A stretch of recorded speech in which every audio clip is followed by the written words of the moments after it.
So you've had an epiphany, that's great. Have you ever had an epiphany elbow?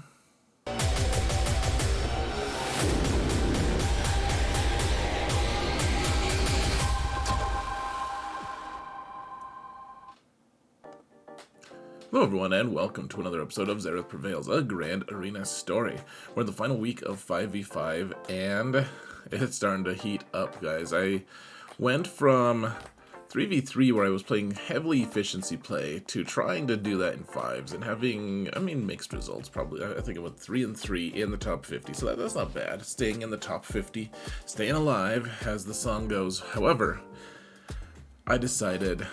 today, I'm sick. Last week, I didn't get a single hold on defense on the ground. On the ships saved me, but on the ground, no. So, what can we do to change that? Actually, quite a bit. So here's the situation. I'm not going to show you guys the stats and everything. We're trying to move a little bit quickly, but I did want to point out, I placed, 4 Galactic Legends, plus the annoying Qui-Gon team, and the Star Killer. I put Star Killer in with Savage lead, and he's the only tank there. And, I don't know, the idea is that it's easy to kill with Bounty Hunters, but my opponent always uses Bounty Hunters to clear Lord Vader. And... so, he's not gonna have bounty hunters. He also hasn't been cleared before, however. So you can see my defenses are pretty good. I also put the double FU, double middle finger fleet defense. He actually did too, just as a tiny spoiler. Now, he also, this is top 50, so remember, we're seeing more and more dodge. He has 90% dodge on Lord Vader, so we're not gonna hit him with like Supreme Leader Kylo. That's just not gonna happen, even though I have an accuracy arrow. It would actually happen at an okay rate. We'd have to put a decent accuracy cron. It would be a mess. Plus, it's just a mess anyways. Plus, we can't use troopers because he has the Canderous build. He's got... And then he's got Malgus, and he's only showing, like, he's got Jabba here as well. I knew I was going to place those two. I was pretty sure. Remember, my job was pretty weak. His is pretty good. The Qui-Gon team was a little bit head-scratching. We'll go over that in a little bit, though. And then up top, he had... his Rey team with Ben and Dash, and they had 83% dodge, guy. He said Vander Chewie, the whole 9. That's actually only 5, guys, in case you couldn't count that, but I said 9 for fun. It's a sports analogy is what I hear. Let's see, he's also got Jedi Training Rey team with 63% dodge. You rolled a lot of dodge crons, folks.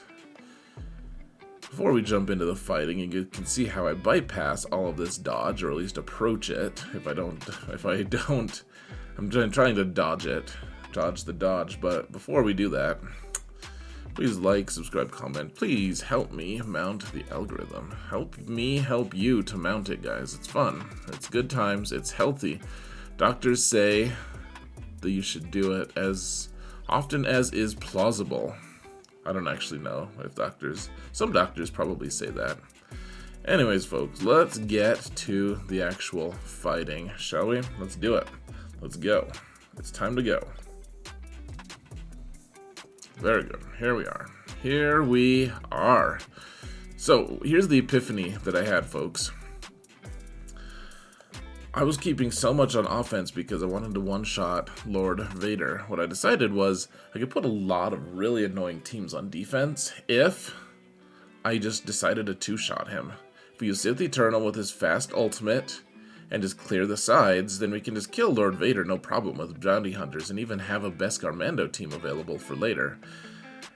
And so, that's what we're doing here, guys. We have no shot with this comp. We have no hope of being able to actually do much. Like, so Sith Eternal hasn't even had a turn yet. Yeah, look at this. We can finally mark them. But I'm like, okay, who do we even link here? Maul will probably get a lot of turns eventually. Maybe we link him. Try to decide what we want to do. But one way or another, that's what we're trying to figure out. Like, we gotta kill Maul if we can, and Royal Guard is especially important. Lord Vader obviously is gonna go more often, until, of course, Maul decides to go on a murder frenzy, And then, in which case, if we survive that, we should be able to get our ult. Notice that we haven't had any ult charge yet. Now we finally do. I said it so slowly that it couldn't help but add a little bit of ultimate. Yeah, look at that Watts with 21 dots. It's so sad, man. Sad is doing pretty good, though. He's not making me upset. However, it's been almost 2 minutes. We have almost no ultimate charge. Remember, we're plus 6% ultimate charge. Anytime anyone goes that, anytime we gain an ultimate charge at all, we gain plus 6% on top of that. So, gosh, okay, I guess let's heal ourselves just a little bit here. Maul is about to go on his murder frenzy here. Okay, cool. So, alright, we've got the ult. Well, Maul's probably going to go and try to kill us first, though. Can we survive him going crazy? The answer is yes, because I have my Sith Eternal Emperor modded like crazy. I almost said modded like a pimp, but I don't know how pimps are modded. And frankly, that kind of language is just not... it's not something I use ever, so you'll have that. Alright, we killed Canderous. At this point... Alright, there's one ad, that's fine. That's fine. We got through it. Probably wouldn't have worked with normal Sith Eternal mods and stuff. Okay, so they're going a lot, though. It's kind of scary. But we're bringing the full Bounty Hunter team, and the idea is we'll just put everything into Vader, and eventually, once Mando gets a turn, he'll just disintegrate 8th Brother. Alright, 8th Brother is no longer anyone's brother. He is not even... dust. He's like particulate, which I don't even particulately know what that is, so we'll just blend it with other words and meanings. It's great. But I mean, this is a very, people are like, ooh, this is dicey. I've never had it come close when it's mostly just Lord Vader. Like, I guess it got a little close. Like, he almost got his ultimate there. Oh, but we deleted him. Okay, so here's the other 2 shots. So I went in with 2 planned to, because here's the thing, guys. You guys have seen me frustrated against Jabba, and with good reason. Like my Inquisitors, I even have the right cron for this now. I'm able to move like my Inquisitors. Notice their turn meter gains. It's crazy because of the data cron that I have, and so I take a bunch of turns, and that's the whole thing. We just want to take a lot of turns. We don't want them to take a lot of turns. And then eventually, usually, you just get stopped by... I mean, this is a Relic 9 Jabba, because everyone in my range, I mean, we're in the top 50, and everyone is just crazy. They're all nuts. They all have so many cool things, and this is no different. Mavers Ren, I think, is my opponent's name, by the way. I didn't, and there's no shade on him, of course. I didn't recognize him. Though a few people I told about was like, oh, yeah, I know him. So, yeah. Anyways, you gotta get through Relic 9 Kersantin first, though, guys, because we all have a Relic 9 Kersantin, right? Just for funsies. Or maybe just to frustrate Xaereth, because remember, once Jabba gets another turn, Kersantin gets to revive again, which is just the most fun mechanic that there is. It really is. So, alright, down to just Embo and the rolled man. The man with rolls. Okay, I don't know why I gave that to Embo. That was just button mashing at its finest, I think. So we probably wanted to save that for Jabba, frankly, or at least for Kersantin. Alright, can we just take out Embo here before we have to kill Kersantin again? Remember, we're only at 2... we've already used more than half of our minutes. And... it's tough, guys. I mean, here's the other thing. People have been taking Gamorrean Guard as the as the 5th, alongside a thick Kersantin, and, like, even this version of Inquisitors can time out. The other problem is, folks, my Inquisitors are modded fast. They are very fast. However, they're also... oh yeah, so we're fast forwarding now because this just takes forever. We have 2 minutes to use them as a punching bag. But I don't have a lot of relics on my Inquisitors. Like, I need more relics. If I want to kill a Relic 9, Jabba, Relic 5 is probably just not going to cut it, It's not going to cut him. It's not going to cut Paper. paper might cut them, in fact. In Soviet Russia, that's what I hear what happens. But anyways, we got 20 seconds left. We're not getting through this, fatty, unfortunately. Now, I did later this season try a different build that might work. We'll see. We'll see. But anyways, we went in with the idea that, okay, we're not going to be able to two-shot or one-shot Jabba. So, again, we're going to do two-shot both of my opponent's front you know, GLs. Because this is what he takes usually. Like, looking at his roster, looking at his GAC history, yeah, it seemed fairly obvious that that's what he would do. He did kill one of my stacks on Dark Trooper. Didn't look that great, but... you know, with grit here and everything. Grit's a double-edged sword with this team because you get a bunch of banners if you do it right, because you get all the protection banners by default if you survive, but a lot of times Dark Trooper will die because his protection disappears, but the protection doesn't go into his health. If you read his kit, it just, like, that protection just disappears against him. That's not a bug, that's just how the kit is written. And I thought it was a bug. A lot of people thought it was a bug until someone pointed it out. I was like, oh, there's a collective, like, oh, kind of moment. It was great. And not just in my head, it was like a whole server-wide thing. Like, 3 people noticed it. It was crazy, guys, server-wide. All right, so what you're seeing here is... I don't know how viable this is going to be. Like, in 3v3, or 3v3, this is... I mean, I think if this works anyways with Kylo and Daka and Zombie. I'm pretty sure this works. Anyways, what really is a lot of fun is taking all 4 of our Night Sisters. And I don't know if this works when Mother Talzin it doesn't have a cool Datacron. I'm just not sure.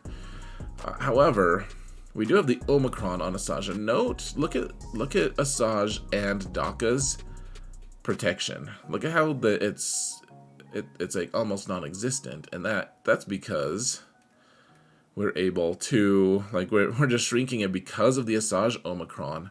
And so if either of these guys had an AoE, we'd be in trouble. Like, they would just die. However, because Zombie is protecting us, and that this build, like, I almost think that to protect against this build, you'd need, I don't know what you'd need. You need something fancy, I'm sure. Something with things and stuff. I don't know, something with an AoE. Look at that, 64 banners. And I know that people like to say that Kylo with Daka and Zombie can just kill any Malgus team, but that's not true. Like, with all those relics, it's just not true. Okay.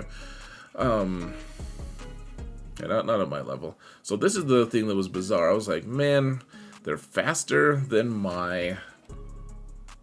Oh yeah, they're faster than my Bad Batch. Yeah, so I didn't want to do it. And then I realized, hey, look, there's Ezra. Ezra's here. What are you doing, Ezra? So I'm putting this in real time because I want you to see. I want you to see how much damage Omega does. Watch for the white flashes of damage. She's going to assist every time we do a special now.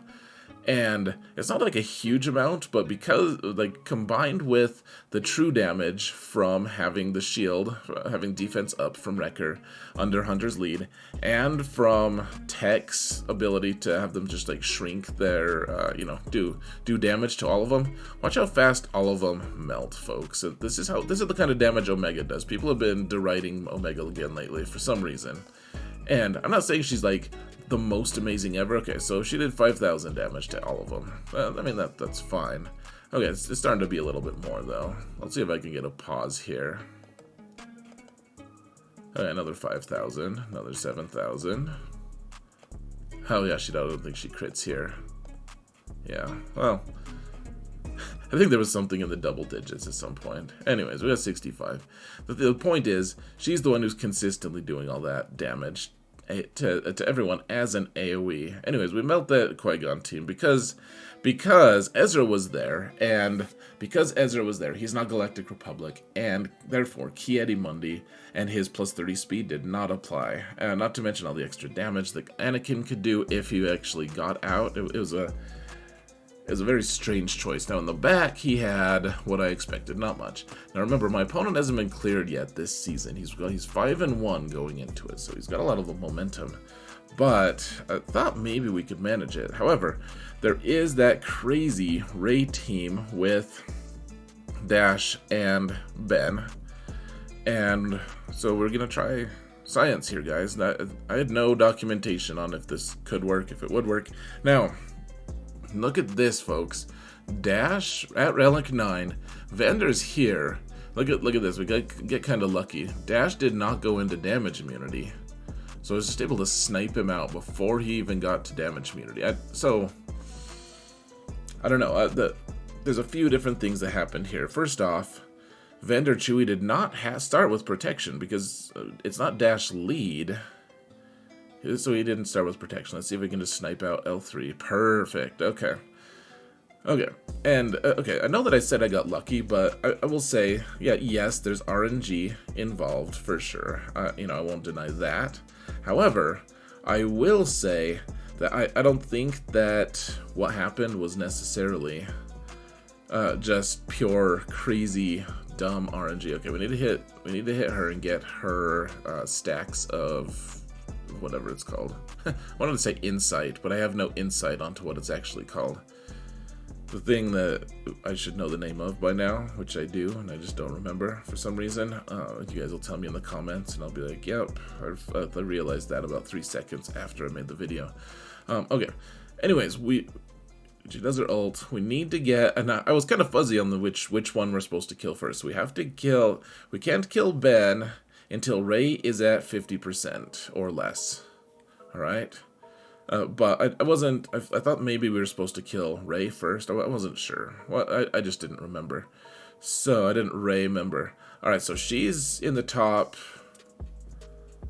Yeah, so I was like, okay, we'll just kill her now because he's in 50%. But then I realized, okay, we have to kill him. And now if Luke took a turn, Jedi Master Luke took a turn, then Ben would revive. But that didn't happen, and we deleted him, so good for us. Good for us. We actually got decent banners. So now, remember, this is a really high dodge match. And keep in mind, all of these fights that we've done, like that Rey team that we just fought was 80-something% dodge. You can go back and look. And the way we got around that was Jedi Master Luke just not ignoring it. Sorry, that was my phone, folks. Anyways, if you heard that little chime noise. Anyways, this team has a lot of dodge as well, and you can see I'm dodging. I mean, some of it's foresight and everything, but I did put a really good accuracy cron on this team, and then Han doesn't really shoot, it doesn't miss ever on his basic and stuff, so for the most part we were able to negate it. Now this was a head scratcher. My opponent put 2 dark side force users on here. No, there's no Sith, so this is just a gimme because Starkiller doesn't get to use his Omicron here. And like they just melt because they're only at 50% of what their normal health and protection would be. Plus, like they're just missing so much. Like this is just it felt so ridiculous. Like he just made a little blunder, but I'm not gonna just, you know, be like, oh, it's okay, I'll give you a hold or something like that. Like, no, I'll just kill you, and you can learn from your mistake the hard way. I'd be curious to know if he corrected that mistake later on down the road. Now we're using Dash here, and this is a little bit overkill, but I mean, look at the... So one of the things about AdRad is whenever you do a crit to his team, you get an expose on you. Vander saves us because he just revives us, but Dash, I think at one point had 15 exposes, and then he died, and then of course Vander just revived because there's no limit to how many times Vander can revive under a Dash lead in GAC. Vander just keeps, he'll revive the entire team. As long as Vander is alive, he'll revive all 4 of them. Even if there was some way that they died multiple times or something. But yeah, look at that. 13 exposes on Dash there. It's just funny. I mean, it's also just funny because, you know, like K2 could just one-shot us. If there's any AoEs here, they could one-shot Dash, but then he'd just come back from Vander and we'd be good. So 64 banners, and I don't know, with that Datacron, it's quite the silly match, to be honest, folks. Alright, so we've gotten through a ton of really tough teams here, folks. And then, of course, he put the double middle finger defense down, which I do have the off metas for it, though. So let's try to finish off strong. Now, one of the bad things about using troopers to kill Lord Vader, which, I mean, there's like nothing bad about that, right? Like, that's an amazing effect. However, one of the things that's like slightly negative, I guess, if you were to say this, was you're not able to use, like, Iden is required for that trooper team.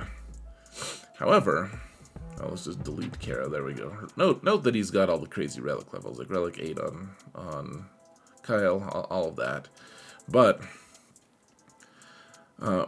because we were able to two-shot, we're able to do like these high probability wins against all of his teams for the most part, and you just have 2 teams set aside for each of the 2 shots, and you're good to go. I mean, that's not plausible for certain rosters, but being able to do this. Okay, so this is a little shot. This is a shot in the dark. I wanted to see if this would work. I think I had a better option, actually, and Bo-Katan paid the price for my lack of vision. However, no one cares about Bo-Katan. Until Season 3, maybe we'll all start liking her, but for now, we should be good to go. And I'm trying to save the... I mean, I want to do the AoE taunt, but... Oh, and I messed up. Oh, no, I didn't mess up. I waited till I went into poop stance, and then Dengar did his AoE. And we're just trying to make it so that... we didn't even get the AoE from... What's his name? Alright. So remember, that we'll kill someone, and then they have to be revived. Like, there's no option for it not to be... them to not revive after that. Even though Whistling Birds deny revives, like, the language of it just shows that we can they can bypass that. Now remember, I do have the Datacron that lets me do, like, just spam Whistling Birds every time if I want. So, okay, I killed the VIP, which was, in my opinion, the most important thing, because the VIP is going to be the one healing the most, not to mention IG is the one who is doing the most damage. So, IG 88, this is IG 11. Alright, so yeah, we can just spam all of our abilities with Bando here with this Datacron. Rest in peace. He doesn't have it anymore. Poor Blighter, but... yeah, we can just spam our abilities. It's fun, man. Gonna miss set 3. Honestly, set 3 was a lot of fun. All that armor and all of the cool mechanics for characters that I like. It was fun. It was fun, including the Night Sister one. Alright, delete BB-8, I suppose. And now, I mean, I wouldn't say that this BAM counter is that rock solid. Honestly, guys, I wanted to see, especially because this was a set 3 Datacron on Bando, so we could just spam our abilities in whichever way we so chose. But otherwise, I would say that Sorty's giving as good as she's getting. I mean, I don't know, it's just weird. You don't get to use Queel here. I guess you could put, like, maybe you should have put Queel on that Rey team instead of L3. Maybe that would have been better. But then you could target Rey. I mean, you could target Dash directly. I don't really know.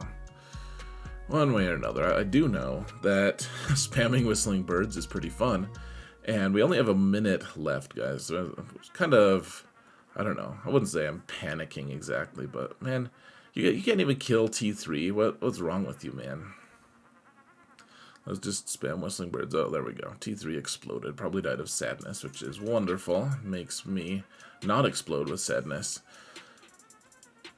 Exploding with joy sounds a little awkward, though. Alright, 59. Pretty good. Not as good as people like to think. Alright, guys. Here was the blunder. Look at this. Look at this. He has tenacity up on all of them, so we can't land our dots. They killed Vader already. This is an Ackbar team, and I'm like, are we really gonna lose? And then I realized something. So once I did one AoE, I was like, oh, okay. So here's the thing. We have a cooldown reduction ability. Every time we cause a debuff, we reduce their cooldown, my own cooldown, by a little bit. So we have a guaranteed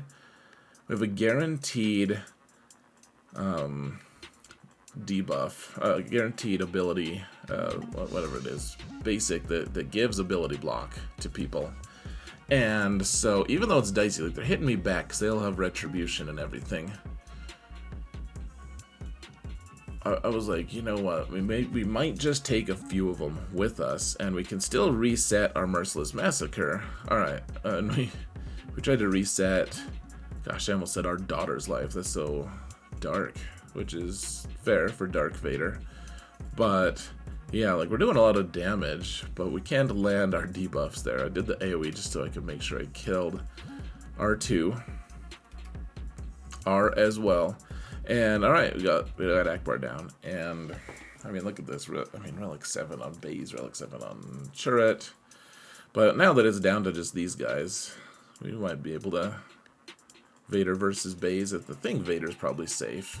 Remember, this is with the cool Datacron and all that, with the cooldown reduction. And yeah, so we don't get our full 69 here. 68 is just fine for that blunder. Alright, so we got through squads, which is more than anyone else this season can say. Now we've got ships, and so we've got our off-meta stuff. And remember that Emperor's Shuttle, every time he's hit, just gives bonus protection to anyone in this lineup. And so this is such a weird lineup. Like, I don't know who thought of this. I wasn't the one who came up with this, guys. Just so we're being clear. Like, I'm not like the genius who comes up with these things. Usually I'm just like, oh, well, that's cool. I'm going to do that. People are going to think I'm a genius for doing it. Now, they did manage to kill off my shuttle, which is pretty scary, actually. The shuttle's kind of the strength behind the squad, because these guys do a ton of little tiny taps, and that usually kills you. But because that shuttle gives you a bunch of bonus protection every time, like even TIE Fighter Pilot, we didn't see it this particular fight, but TIE Fighter Pilot keeps TIE Fighter alive, even if they focus on solely TIE Fighter. So we bring in Bomber, and he immediately sets everyone on fire, and then he can, if you want to, I was fairly desperate, I needed to take all of their buffs away as well, so I set them on fire this time. Usually I wait a turn, however, to be able to do that. But I was like, man, we gotta get some kills here. That is super important, because we don't have shuttle here, and I mean, and just like that, I mean, now it's just Ghost and Phantom. Somehow, like, usually the B-28 doesn't survive, but as I'll let him live, whatever. Alright, get some TIE Fighters in here, swarm them, take them out. 67, not the cleanest thing, but I mean, that's only dropping, what, 6 total banners? It's not too bad, folks, to kill the best ship, to kill the best fleet in the game. Now, this is a tricky one, folks. Let me just pause real quick. Now, I don't know this counter super well. I've only practiced it a few times. I knew that it existed.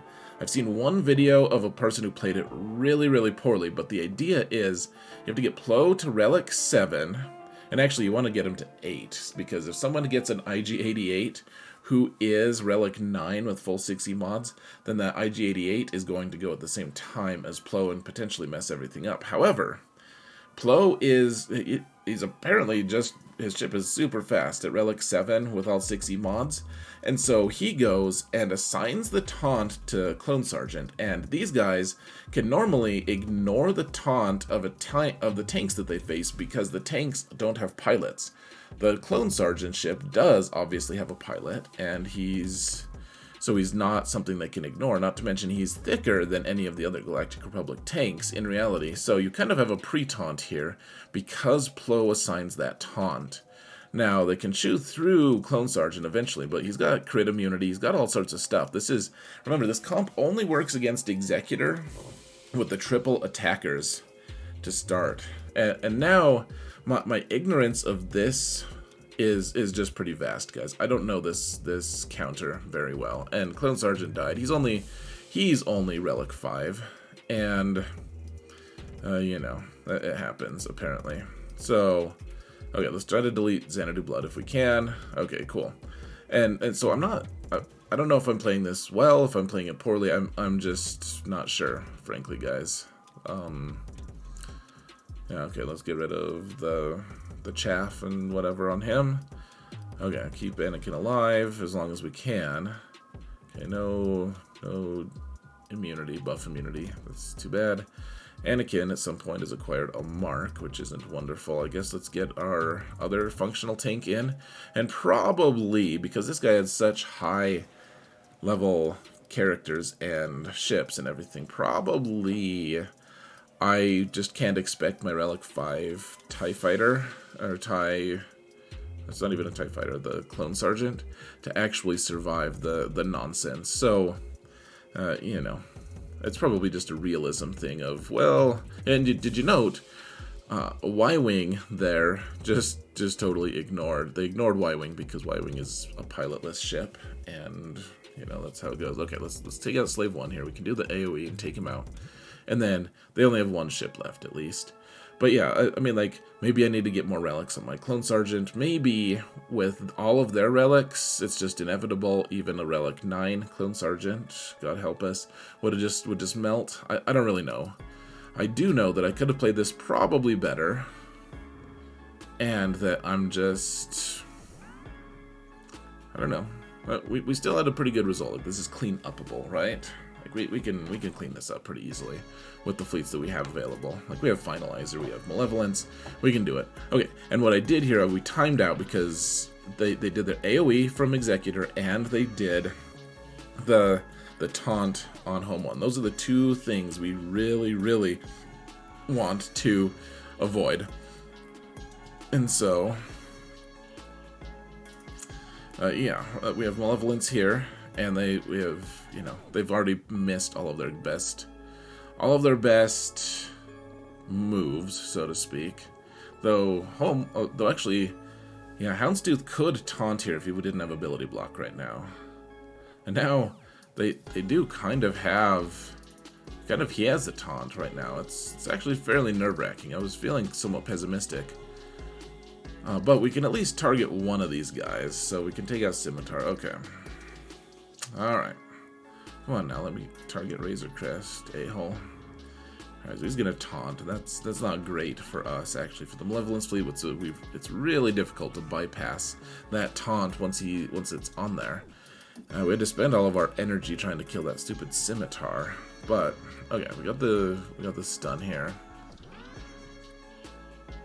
And there we go. Hyena at least can bypass the taunt, which is what we needed. Now we're just gotta wait until we get our ultimate, which feels like for frickin' ever, man. I just wanted to see how much we could do with that. That was me just acknowledging my curiosity. I acknowledged it on the stream. I was like, yeah, this won't kill him. I just want to see what we can do. Because, frankly, I mean, at this point, they're not close to getting their contracts on us. And we've got it under control. We just have to wait for our ultimate so that we wipe out his protection and deny them any bonus protection that they may get. And there we go, 44. Dropped a total of what? 29 banners on that, including the fail. But, okay, now we're going to do something that I would classify as my most embarrassing fight of the entire match. Raddus mirrors do work sometimes. Usually they do. In fact, there's a very reliable way to do it. But I forgot the way. I've done it before. I feel so dumb because I actually made I'm like the one time I did it really well, the video was like corrupted or I couldn't find it or something. And so I need to look up I need to look at my old videos when I was testing it and stuff. But this is a very consistent counter, in fact. I just kind of botch it here in terms of, like, execution. Normally you get, like, a 74, but that's very clearly not what's going to happen here. Once again, I mean, this guy has all the relics on all the characters, so his ships are going to just be way thicker and way tougher to beat than usual fleets that I'm used to fighting. I mean, not used to fighting, because I fight this level of fleet all the time. I just, you know, I can't afford the relic levels. Like, Clone Sergeant at relic 8 or something. It's not gonna happen, guys. Not gonna happen, not for a while at least. Not unless you can convince me that fleet is transcendent kind of thing. So... anyways, the one thing that I like about this, folks, is if they delete our ship, that means that we deleted theirs as well, and we can clean up Raddus. You know, like, if we make it to their ult, in a way, that's really helpful, right? Yeah, let's just try to take someone out. There we go. We killed someone, guys. I don't think... did we kill a single? Yeah, we killed their bomber as well. Good for us. Alright, so we can take in Finalizer. Look at this, guys. This is the most ridiculous thing. Look at Resistance Pilot way in the right? Because they don't have a capital ship. We can't even, with our capital ship, we can't even target Resistance Pilot. Like, it's just way, way out in the distance. One of the most hilarious things ever. So in a minute, you'll see me shooting shot. Yeah, look at how long it takes the graphics to actually get those shots to him. I mean, it's not even that glitchy in terms of what it looks like, but yeah, it just takes forever. Whatever. It's one of the more harmless bugs out there. And with that, we got the full clear against my opponent, and it wasn't a great score. I mean, we got 4 fails. So, I mean, anytime you get 4 fails, like I think we ended up dropping, what, I think the soft max is 1853, something like that. So we ended up dropping 104 banners. And the question was, all right, we had 2 planned fails, right? And that's always scary. Like 2 planned 2 shots on his team. Is my defense enough to justify that? Plus 2 fails on fleet. I did put a pretty crazy defense down. I guess let's find out just how crazy it actually was. Shall we, folks? Let's go take a frickin' look.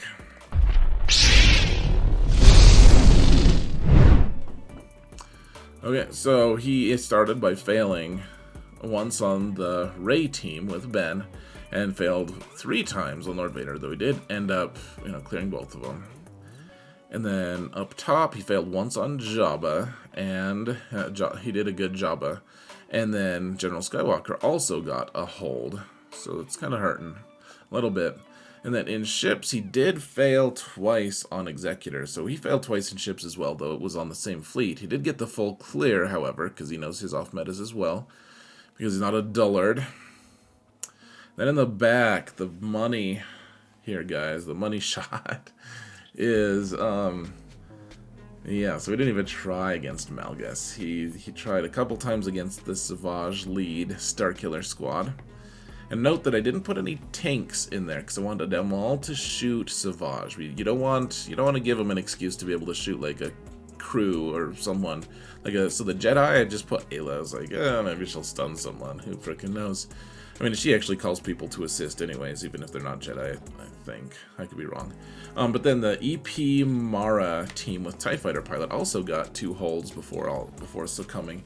So overall, a very effective go, and we beat the pants off of Mr. Ren here. Mavers Ren. Mavers Ren teaches typing. So, final thoughts. Back to putting an FU defense down. You guys can go look at the start of what my defense looked like. It is not pleasant. I showed a few people and they're like, man, that gives me anxieties. I don't want to have to face that. Really like this split of my defense. And yeah, so doing the 2-shot. I'd say it's the way here. I wouldn't say it's like the most important, most awesome thing ever, folks. It is good, but yeah, it's not. It's good because if you can craft a reliable defense, it's good. Because then you have a clear-cut way of being able to solve these really problematic squads, and then you're able to full clear and your opponent isn't. And, as always, guys, I've always loved the off-meta, and being able to take down some of these teams with some weird squads and stuff. In the age of Datacrons, you just have to be flexible. You have to figure out what's the best approach to these things, and I'm not saying that this is the very best approach or whatever, but I think it worked pretty nicely for me. So let me know what your thoughts are in the comments, folks. Thank you all so much for watching, and remember that in all things, Xaereth prevails.